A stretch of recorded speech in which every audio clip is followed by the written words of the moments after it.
Hey guys, this is Dusty Showers from Creepy Creatures Termite and Pest Control in Palm Harbor, Florida.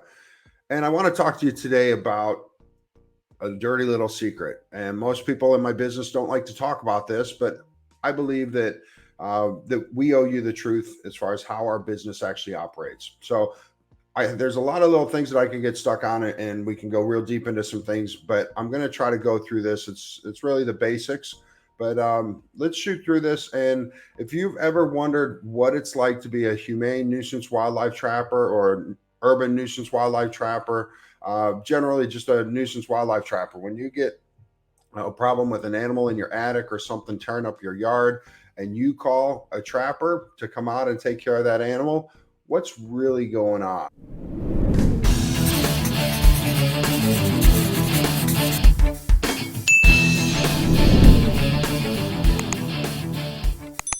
Are they really telling you the truth? And what's the realities of it? So I put together a presentation. I am not a presenter. I failed out of college after 3 years because my apartment was full of reptiles. I was breeding pythons rather than studying English. So, all right, so bear with me. Here's the reality of wildlife relocation. It's not as humane as you might think. So in this discussion, we're going to talk about issues with suburban wildlife conflicts with people. So in the past, it was animals causing serious problems such as animals in attics, but it's evolved into convincing homeowners that any animal on their property is a problem and needs to be dealt with, such as you see a raccoon in your yard at night. So you feel that you need to call a trapper, and that trapper will convince you that that raccoon is full of diseases, and you have to hire them to come out and remove that animal. You don't need to. Or a common one is your dogs found a possum in the yard, and you feel like the possum is going to attack your dogs, and you call up a trapper, and the trapper says, "Oh yeah, possums are meaner and snot, and you got to get rid of them." No, seeing a possum in your yard does not mean that you need to get rid of a possum. There are things that are actual problems that need to be dealt with, and there are some things that you just don't need to waste your money on, and you don't need to disrupt that animal's life, possibly orphaning babies because you removed a possum that was just doing what possums do. Although, yes, it's less likely to orphan possum babies than it is raccoon babies, since possums typically carry their babies with them. So, but this is just an overview of the nuisance trapping business. It's not comprehensive in any way. We could go real deep on some things. So take everything with a grain of salt. If I say something that you want to know more about, or something you disagree with it, leave a comment. I would be more than happy to have a discussion about it. So this is my perspective. I'm not saying it's true. It's my perspective, but there's three different types of personalities in the nuisance wildlife business. And there are the hardcore trappers that tend to be hunters as well. There's animal lovers, and there are people that do it just for the money. And there's a lot of money in this business to be had. So let's break down the different types of people that are in this business. There's a trapper and hunter type, and they're typically okay with catching non-target animals. A non-target animal would be something that you are not out there to catch, an animal that's not causing a problem. So say you have an animal in your attic, a trapper comes out, puts 4 traps on the ground, you catch 2 possums, a skunk, and 3 raccoons, and that trapper tells you that, wow, those animals, they were all in your attic. They were all causing problems, and it's a good thing that we caught them, and you need to pay me now for catching all these animals. You don't have to catch all those animals. Fortunately, though, a good trapper or a good hunter understands how to catch a non-target animal. So if you have raccoons in your attic, he's only going to catch the raccoons that are in your attic. He's not going to catch skunks. He's not going to catch groundhogs. He's not going to catch raccoons that have nothing to do with your attic. A good hunter was real good at targeting animals. So they can appreciate being humane even though the animals die. And so there are exceptions. Some guys just want to go out and kill everything. But a lot of hunters, and I have one that works for me. He's very humane about what he does. He cares about the animals, but he also has no problem going out and hunting, on the weekends. But he hunts with a purpose. He's not out just going to kill everything. So, I have a great respect for hunters and trappers. I don't want this to come off negative at all. I, I, absolutely think that hunters and trappers are great. when they are responsible. So they often have no issues killing animals. It's just the good ones will be humane about it. Then there's the animal lovers. I kind of fall into this category, sort of, but they tend to be part time and not as much experience. Like, though I've been in the business for 30 years and I'm definitely not part time. I have a fully operating business. Uh, they often do not understand the business side of the wildlife business. They operate with the animal's needs over profit. Uh, they can be very compassionate and very beneficial to the animals, but they often rely on relocation, which is not as humane, but it's easier on the heart. And so, what I mean by all this is sometimes you'll see somebody will put on next door, I have an animal in my attic. Does anybody know a trapper? And somebody says, "Oh, I love animals. I had a raccoon when I was a kid. I'll come over and I'll get it out of there." And they have no idea what they're doing. Um, they can either screw things up by complicating it, catching animals that they don't know if they're if they're the target animals. They can fall off a ladder because they're not used to climbing on roofs, or they can take weeks and weeks to do it because they use a technique that they might have found on YouTube where you catch one baby and put a baby out in a box out in the yard, and it takes a while. You don't know if the mother is going to pick it up, so you have to wait to see if the mother is going to come and grab those babies, or she's going to go into the trap. Um, it can really just get complicated. You're waiting a long time for things to happen. And then the relocation. This is really the biggest thing that I want people to understand. I've read somewhere that approximately 80% of animals die with relocation. I don't have the figures. I've surfed on Google. I've found that you can easily do that. I have seen them though personally, and it varies on different animals. Rattlesnakes, surprisingly, are one of those that don't relocate very well. It's my opinion that armadillos probably relocate pretty easily because all they need to do for a home is dig a hole. And for food, all they need to do is dig in the ground. Where if you're a raccoon or a possum, your home has to be more sheltered, and it has to be a place where you also have food and water available, and you're not going to run into people. So if you make a home in an attic, you're going to have somebody upset with you as opposed to if you make a hole out in the woods. So there's obviously exceptions to all of this, but somebody said it to me like this: imagine if you were just dropped off in Syria. At the time, we had a whole lot of conflict in Syria, and somebody just threw a parachute on your back, threw you out of a plane, and now you're living in Syria. That's kind of like what relocation is. Um, you have the relocation is great stress on an animal. I think we're going to go into this a little deeper in a minute, but that is really something that people need to understand is the relocation. But let's get through this. So the evolution of the nuisance wildlife business, to the best of my knowledge, goes back to about the 1970s. The gentleman that I learned from in the Chicago area, he started his business in the 70s, and if he was not the first, he was one of the first to do this type of thing. Then around the 2000s, pest control companies, where they were ignoring it before, they started to see the dollar signs and they started to get into it from there. So these guys were originally trappers, where they made their living running a trap line, catching animals, selling the fur, selling the meat. But now it's evolved into a nuisance wildlife business. So it's not so much about the fur and the meat as it is the professional service of getting an animal off somebody's property. So everybody jumped in. Urban and suburban nuisance wildlife it became a specialty. So in the past, it was pest control companies weren't very good dealing with wildlife, and wildlife companies weren't very good at dealing with pest control, or they didn't want to. Personally, I always saw pest control as super boring. Why would I want to do that? However, years ago, I was forced to get a pest control license in order to have my wildlife business. So I said, well, we might as well do pest control. And now the majority of my business is actually pest control because it is much easier. So it's also reoccurring income, which you don't often get in the wildlife business, which there are opportunities for that, but not as much as pest control. So around 2000, it began to change when you had countless pest control companies saw the money, they jumped on the money train, And it didn't matter if they knew what they were doing. They put some traps in the back of their truck, started advertising for trappers, and now they're trappers.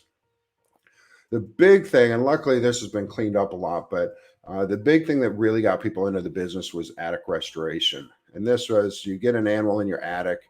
Um, there's feces in there, there's the smell of the animal, there's urine in there. So you convince somebody that you have to restore their attic, which means you pull out all the insulation, you animal proof the home, you put down an enzyme treatment, which probably is often just some chemical that is bought at Home Depot. You spray it up in the attic, and then you put in new insulation. So at the beginning, if it was a non-rodent, insurance companies would pay this. So something like a possum, or more commonly raccoons. And so a lot of companies were even charged, or not even charging for the raccoon removal, if they could do the attic restoration, and then they would bill your insurance company literally, absolutely. I'm not misusing the word literally $40,000 to $60,000 to put new insulation in your attic. It was total fraud. It was something that I stayed very far away from. But luckily, I think a lot of this has been cleaned up. There are reputable companies that do attic restoration. It's my opinion that just because you get an animal in your attic doesn't mean that you have to have your attic restored. Uh, Animals will eventually make a mess of your attic, and some people have a higher tolerance than others. So, if you do want an attic restoration, you can get it from a reputable company. I don't remember what the prices are, 10 cents a square foot. Don't quote me on that. And prices will vary depending on where you are, the installation, the time, uh, inflation, of course. So who knows? But the attic restoration is really what got a lot of people into the business. Um, but luckily that has been cleaned up quite a bit. But it still does exist, and I'm not going to tell you whether or not you need it. If the attic is bad, it's probably a good idea. If you just had one animal in there for a couple nights, probably not a big deal, and you never even know anyway. So I want to talk about the issues of trapping itself, and one of the ways to deal with wildlife problems. So, say you have a raccoon in your attic, and there's various ways of dealing with it, but we're going to go with live trapping.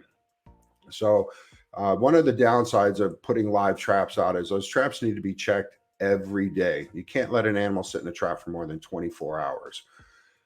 Animals need to be kept out of direct sunlight and the elements. So if you're setting a trap in Chicago in December, you want to make sure that that trap is covered so it's not going to have wind blowing through it, and it's not going to be have snow all over it. You don't want to subject an animal to sitting in a trap in the middle of winter. It's just incredibly humane. Even if you're going to dispatch that animal, which for those that don't know, dispatch means euthanize or kill. So even if you're going to dispatch that animal, you still want to be humane to it. Animals need to be kept out of the elements. Non-target animals should be avoided. So there are trappers that use the catch everything that walks by method. Conveniently, a lot of these trappers also charge per animal, and this always drove me nuts when somebody would call me and say, "I have a raccoon in my attic, and last time I had this, we caught 10 animals." And we caught a possum, and we got a skunk, and we got a bunch of raccoons. And I can't believe all those animals were living up in my attic, but the trapper said they were. No, they weren't. No, especially skunks, because skunks aren't climbers. But you don't get gobs and gobs of animals, especially different species in attics. That's not to say you can't have different species in attics, but it's incredibly uncommon. And you typically only have a cluster. If you have raccoons, and things vary on location too. So you might have a group of raccoons that are living together, but oftentimes you just have a mother and 3 to 5 babies. Possums tend to be alone, but you can also catch more than one possum in an attic. But and also possums in attics are very uncommon, especially in the Chicago area where I learned to do this, and in Florida where I learned to do this. But what happens is a trapper puts a trap down on the ground, catches a possum, and says that possum is in your attic. Probably not. Possums are their nature's a little underdog. If you see my branding, I love possums. I got a tattoo of a possum and a pink bra for breast cancer.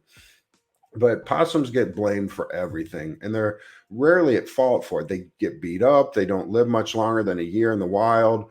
They're totally misunderstood. So, if you have a trapper that's putting a trap on the ground, catching possums, and telling you that those possums are in your attic, probably not. You stay away from anybody that does that. Putting traps on the ground is a very, very, very shady way of dealing with the problem. Sometimes it's necessary. So I'm not flat out saying that anybody puts a trap on the ground and doesn't know what they're doing. There are times, but if you've got an animal in an attic and you're trapping it, you want to have that trap as close to the opening in the attic as possible. Typically, it's a hole in the roof or a soffit that's pushed up or an attic fan. You want to have that trap right by that opening up high so that you're not catching on-target animals.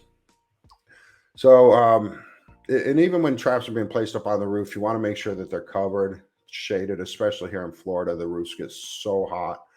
So, have the traps protected from the elements. You don't want that animal to be cooking up on the roof. And even if you don't care as a trapper, if somebody comes by and they see that and then they see your truck, it looks horrible for your business. So, you want to make sure that you're being professional about that, and that any trapper that you hire is as well.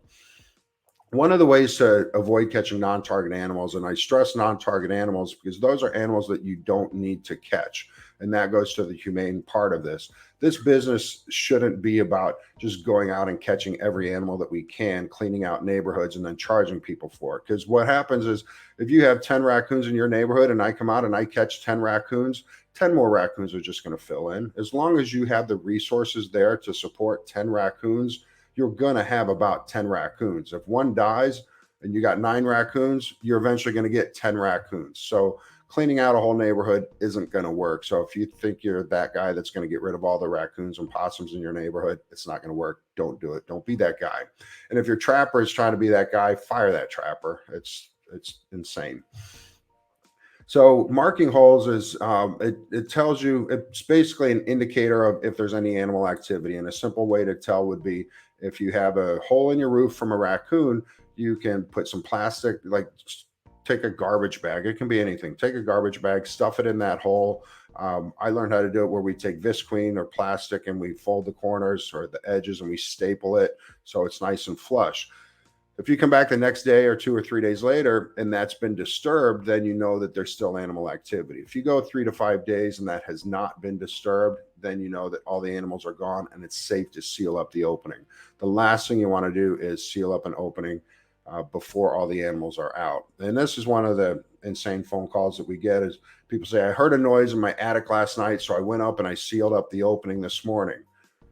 Okay, well, depending on the animal, you probably just sealed it up. So that's not a good idea. Before, if you're a do-it-yourself or if you're new in this business, before you seal up any openings, make sure that you mark the opening so that you don't seal anything up inside. And if it's an armadillo or a groundhog, you can do the same thing. Stuff a garbage bag in the opening, fill the hole back up with dirt. You'll see if it gets kicked back open. Not that the general public's going to be doing this, but if you're working with beavers up north and you have a beaver dam, the best way to tell if there's beavers, you go out, so you catch one, and you wonder if there's any more. You pull part of the dam apart so that the water can flow. And once the beaver knows that that water is flowing, even just a little bit, he'll come back during the night and he'll fix that dam so the water will flow. So if the dam keeps getting fixed, you still have beavers. It'll also help avoid, all of this will help avoid catching on target animals.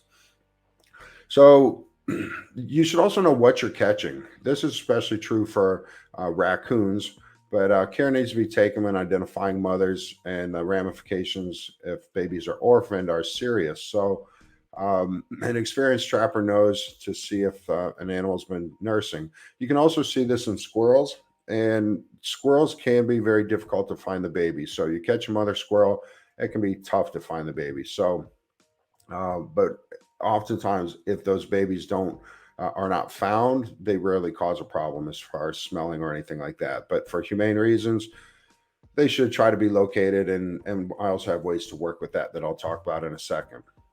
But raccoons, inexperienced trappers or trappers that don't care. Trappers are in it just for the money. Oftentimes, will catch a raccoon. They don't know to look if she's nursing.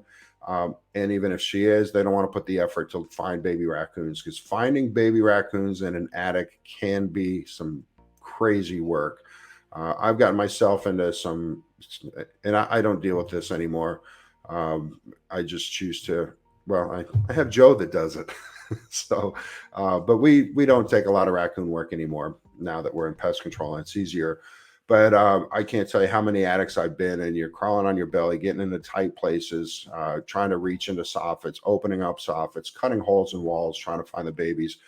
As I recall, years and years ago in Chicago, I had a situation where another trapper came out, removed a mother. 2 weeks later, the babies were still alive. They were tiny. They were still chirping, just barely. But it can take 2 weeks or more for those raccoons to die, and oftentimes you hear them. So if you hear them, most people will try to get them cut out of the wall or the ceiling or wherever they are if they're not accessible. But and then they die, and then they smell, and then they become a problem. So you don't want to deal with that. Here's the dirty little secret. Where do animals go when trapped? So there's no real good answer to this question. And I'm not telling you that anything is right or anything is wrong, but I want you to understand that animals are either going to be killed or they're going to be relocated. Um, or in a case, especially when you have somebody that's just in it for the business or for the money, they're not a trapper, they're not a hunter, where they have that ethic to how the animal is treated. Um, they get left in the back of a truck, and I've seen this before with guys that I worked with when I first got started, and I've heard stories around here of it happening. And you catch animals. You've had a busy day. You worked a 10-hour day, and you've got a couple raccoons in the back of your truck or whatever it is, and you anxious to get out to the bar. So you just park your truck on a Friday night and you come back on Monday, and those animals are dead in their traps. It happens. They may have been cooking in the sun because our Florida sun is hot, and that's reality. People just put trap, or they forget about them, which is odd. But I remember hearing guys say, "Oh crap, I forgot that I left a raccoon in my truck." And come Monday morning, although that's not a real good excuse, because wildlife business is typically a 7 day week job. You don't really get weekends off unless you're not doing a lot of business, but you always have to be available to check your traps. So there's different solutions, though. We talk a lot about trapping, but there's excluding, and there's nudging, and there's prevention, which is by far the best. Trapping is not as common as it used to be. And that's obviously, you have an animal, you put a trap on, you catch the animal, and you either kill it or you relocate it. Excluding started to become popular maybe 20 years ago. And an exclusion is it's setting up a one-way door. So it's you're trapping the animal outside. So you find the opening, you set up some screening or some plastic, or there's different methods that allow the animal to leave, but they can't get back in. And this works for a lot of cases. The problem, though, especially with raccoons and squirrels, which happen to be great mothers, is they can tear apart the building trying to get back into their babies. And if there are babies, you have to find them. And so that means that you got to put in the effort of getting up into the attic and looking for those babies. And it can be tough. I've never knowingly left raccoon babies behind. I've cleaned up a lot of jobs from other trappers that have, but I've never knowingly left babies behind. But that is a downside of excluding. If that doesn't mean, though, if a trapper says, you call him up and he says he's going to exclude him, you shouldn't hire him. That doesn't mean that at all. And there's some great trappers that rely on excluding. Everything, all of these have downsides to them: trapping, excluding. Nudging is something that I kind of created myself. I've got a video on YouTube about it. I'll try to link it in here. But nudging is essentially making it so difficult for the animal that the animal just decides to leave. And that can be various ways. You cover the opening, put some bear urine up there, some wolf urine, some sort of apex predator scent, which surprisingly you can buy all this on Amazon. We take rat traps, and hear me out, but we take rat traps and we tie them halfway open and put some foam. You can buy like rolls of foam, cut it in half, put that on the bar, tie the trap halfway open with something that is not going to allow the trap to close. So you put 3 or 4 or 5 of those traps around the opening. We take hardware cloth, we bundle it up, we put it in the hole, but we do it in such a way that the animal can get in and out. They just have to really work for it. So they have to pull the hardware cloth out. They have to smell the predator scent that's going to make them very uncomfortable.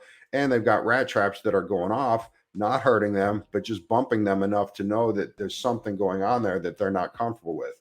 And the best thing that I like about this is the animals can go in, they can take the babies out on their own, they can move them, they can stay in the same habitat where they have food and water. They just have to find new shelter, but they do not have to establish a new territory. Now, the downside of this is if you have a raccoon that knows how to get into an attic, it's very possible that he's going to just go to another house and get into an attic. So you have to know that going in. That's an absolute possibility. Raccoons learn, like here we have mangrove raccoons, which somebody had told me once that it's a different subspecies. I find little documentation on that, but it was a scientist that said that. And they know how to live in the brackish water and feed off the crabs and the things that they find around the mangroves, which for people up north, mangroves is it's kind of the in-between water between the fresh water and the salt water. Um, a lot of special types of trees that live in that are the mangroves, basically. So that's nudging. Prevention is really the best thing. The best thing for this is we don't have many attic fans here in Florida, but up north, a lot of houses have attic fans. Put an attic fan screen on because raccoons love attic fans. They get in, they bend the fan, they crawl into your roof, and any sort of prevention is going to help. But you can't always stop it. Raccoons will also just walk along the edge of a house, especially up north, and just pull at the roof the edge of the roof until they find a weak spot, and then they open that, and you've got a hole in your roof. All right, so here's some more on nudging. This is just what I talked about, causing the animal to want to leave on their own. And actually, nudging is the best thing for do-it-yourselfers. If you're not sure how to do it, because you don't deal with the animal itself, you don't touch it, you don't trap it, you don't have to do anything with it after you trap it. As long as you can safely get on your roof, if that's what you have to do, or climb a ladder, nudging would be a great option for do-it-yourselfers. But let me cover this too. You have to be patient. Sometimes it works on the first try. Sometimes it doesn't. Sometimes you have to try 4 or 5, 6 times. It's who is more persistent, you or the animal. And if you keep doing it, eventually you are going to win. But you do have to be persistent. So I know that there's professional trappers they've said it on my other videos that I'm an idiot, I'm a moron, and they have their ways of doing things. I'm not saying this is perfect. I get it. Like I've been doing this a long time. I understand. I've trapped more animals than I can ever remember, and it breaks my heart. But that's the thing. I don't like doing this anymore because I see, and I never liked doing it. I've seen the inhumanity of it, and it's horrible. And especially up north where I worked for a large $1 million company, and we would come back at the end of the day with 10 baby raccoons and one mother raccoon and a skunk, and at the time we had to euthanize skunks, but we could let everything else go. So we had 4 to 6 trucks in our company, and at the end of our day, we'd all go to the empty forest preserves that were snow covered and no food in them, no shelter, and we'd dump all of our animals in there. Or we would just be overwhelmed with 15 baby raccoons and not enough mothers to take care of them, and no rehabilitators to take them. And so we would euthanize them. And at the time, we used sodium pentobarbital as a killing agent, and then we used ketoset or ketamine as a tranquilizer. Things are much more controlled, and you couldn't do that these days. But we weren't experienced in this. We had no business doing this. If I always thought if people knew what that was like, I mean, I'd have tears in my eyes. I was a 22-year-old kid with just handfuls of baby raccoons and nowhere to take them, and hearing them scream break your heart. This is what people don't know about the business. There are no farms for these animals to go.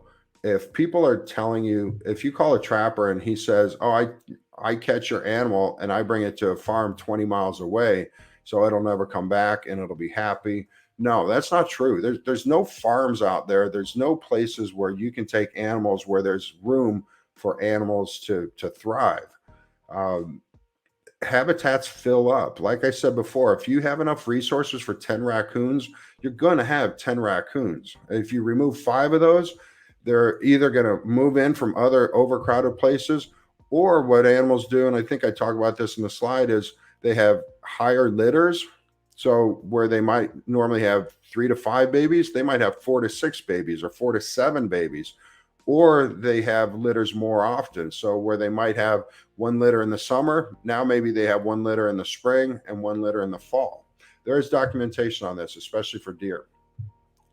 Um, Here we just talk about the exclusion that I'd already talked about, but really I want you to know is that when trappers tell you that they take their animals 20 miles away and relocate them, there's a couple things to consider. And first, they're not going to spend the gas to go 20 miles to drop off animals in a forest. This is a business, and if you're ending your day and if you're successful, you work full time at this. So you work an 8 hour day, and now you're going to drive another hour to drop animals off at some imaginary place. That's one aspect of it. They're not going to do that when they can just go, and good trappers will at least take them away far enough that they're not going to come back. So you take them 5 miles away, you let them go, but you're also doing that illegally. There's very few places, and there are some, but there's very few places where you can legally transport an animal and then let it go, especially with your rabies vectors like skunks, fox, raccoons. And of those, skunks and raccoons are going to be the most common. But you legally can't relocate them. The state says no. You're most likely going to transfer disease from one area to another. You're also transferring a problem animal from one area to another. And then you're dealing with just the humane aspect of it, where you're transferring this animal from one habitat or one territory and putting it in a completely unfamiliar territory where it has to find food, water, shelter, and defend itself from other animals that have established its territory. So the relocation part is really it's a fallacy. And I do have a friend who he's a rehabilitator. He's got a small piece of land, so it's bigger than um, I would say probably 3 acres, give or take. And he allows people to let the raccoons go on the property. So these areas do exist, but what you have now is this property that's inundated with raccoons. It's and so what happened is I met the neighbor at a party. Absolute true story. My wife will vouch for this. And I realized, because the wife said that the husband is always shooting raccoons in the backyard because the neighborhood or the neighbor rehabilitates them. And I said, "What's his name?" And they told me his name. And I said, "That's a very good friend of mine." And I'm sorry to hear that, but I understand it. So this person who allows us to let raccoons go on his property now has the neighbors that are shooting the raccoons because there's so many of them. And if that person ever disappeared, there's not going to be enough resources for those raccoons because they're counting on him to feed all of them, because there's clearly not enough natural resources in those areas to feed that many raccoons. But the other thing too is um, you can't. A lot of the animals, you're not even legally supposed to transfer them alive in your truck. So technically, and very few people do this, but technically you're supposed to kill them before you even transport them. So that's why we do a lot of the nudging and the stuff where you don't have to deal with animals, like that. So you have the humane aspect of it. You have the aspect of it where you can relocate them, but rarely is it humane. It's, in my opinion, it's incredibly inhumane. It's easier on your heart though, because you can give that animal a chance. You let it go and hope that that animal will be okay. But it puts pressure on the animals that are already in that area. So you're saying to those animals in that area, "Hey, we need you to give up some of your food, some of your resources for this other animal that we're now going to bring in." So I think it's important that people know that. A lot of times, trappers will just tell you what you want to hear. If you want to hear the raccoon is going to go off into a farm and play with all these other raccoons, then that's what they're going to tell you.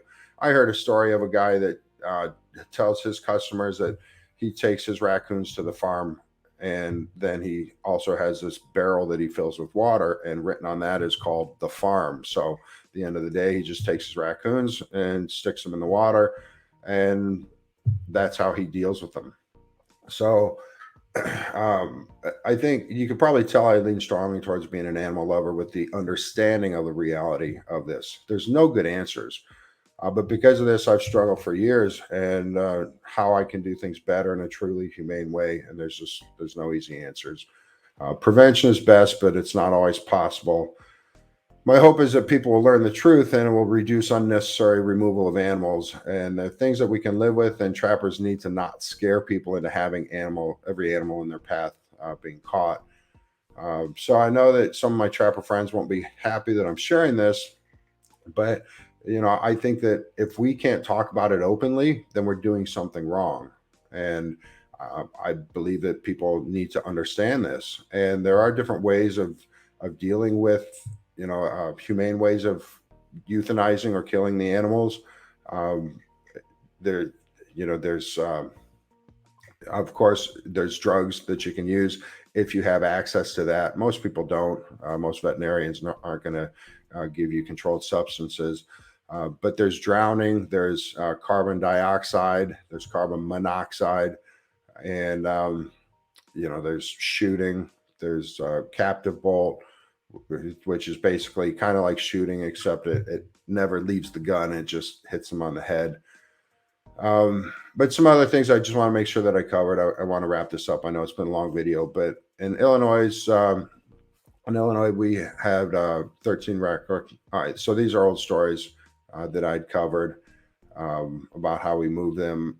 What's interesting though is mother raccoons will take orphans. So if you have orphan baby raccoons and you have a nursing mother from another family, then you can give those babies to that mother raccoon and she'll take them.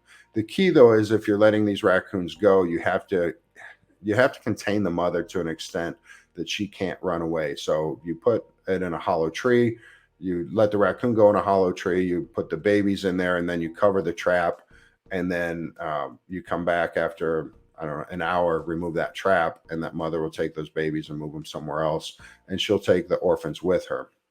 So again, we talked about the ways to euthanize with drugs, carbon monoxide, carbon dioxide. Um, Relocation might be different, like I mentioned earlier, with groundhogs and armadillos that burrow. So life seems to be simpler. But what I want you to take away from this is there's not a happy ending. When you hire a trapper, understand that that it's not a happy ending. And if you think, oh, I don't mind doing this, I'm just trapping them so that we can move them to a better place, to a forest preserve or to a park, you're not doing anybody a favor. If the animals are really bothering you that much, for definitely hire somebody to resolve the problem. But if you're not sure if you're okay with them, then maybe you can live with them, because like I said, there is no happy ending. So I welcome any conversation on this. Leave some comments below. I hope that you can at least be polite about them. I know it's a little secret that we're not supposed to talk about, but the public should know how this business operates. So thank you for watching, and please, if you are kind enough, like and subscribe. I'd love to have you follow more of my videos. We will catch you next time. Sit, possum, sit. Good possum.